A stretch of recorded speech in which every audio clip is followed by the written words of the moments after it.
The Muslim Students Association. You know, I'm Muslim. I believe 99% of Muslims are full Palestine enough, but I'm probably the 1% that doesn't. Why?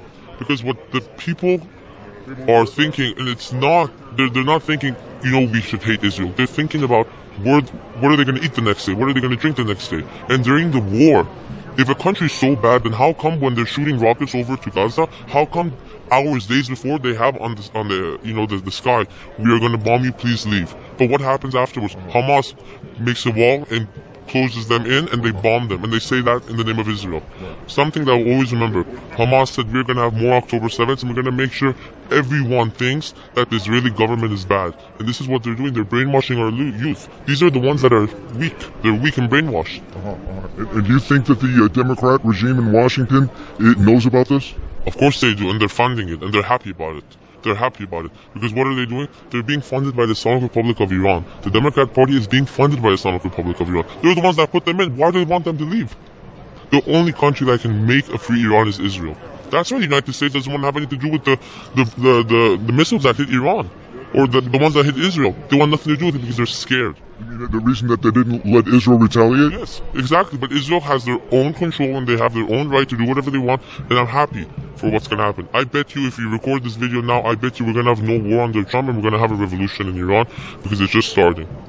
I believe. You mean if Trump wins? 100%. When Trump wins, we're going to have peace in the Middle East. We had no war. Look at Russia, Ukraine. Look at all these people right now. It's so sad to see what's happening. It's really sad. And I feel for them too. Yeah. Because they're miseducated. That's the issue. That's what I believe. Do you believe that the tyranny that you find in Iran, for instance, if you were to have said this in Iran, I would be killed. I would be killed, 100%. Because we're blurring you and changing your voice, and people don't know who you are. Yes, I appreciate that. You know, I would love to show my face. I would love for you guys to hear my voice. I think I have a beautiful voice. But the problem is I go to Iran all the time, and I just, you know, I like to speak out all the time. I post under different name and everything, but I like speaking out, and I hate seeing when something's wrong in the world. I hate to see something wrong in the world. You know, that's the issue for me. And Israel is not what's wrong with the Middle East? Of course not. They're the only country with democracy. That's why other countries are jealous of them. That's my opinion. And I think that it's true. Do you think that the organizations that sponsor these groups are trying to bring Islam over America? I think so, 100%. Like the azan that just played right now. I don't think that. Why are we having this Islamic jihadist, you know, ideology in our schools right now? I mean, Muslims, all religions are good. I don't care what religion you are, but the problem is when you're supporting these fanatics, that's the issue we're having in our world right now. That's the issue we're having right now.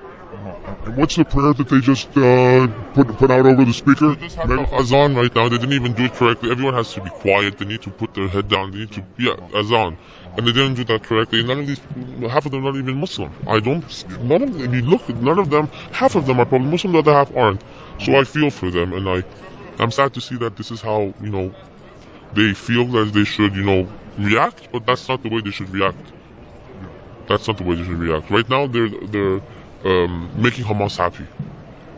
They are. And when you say making Hamas happy, the public now has changed their perception of Hamas. Originally, Hamas was the agitator, the antagonist. Now it's Israel. But the problem is, this is what Hamas said from the beginning. We're going to change the ideology of our people. We're going to change the ideology of the world. And we're going to make sure that everyone thinks Israel is the problem and not Hamas. And that's what they're doing right now. That's exactly what they're doing right now.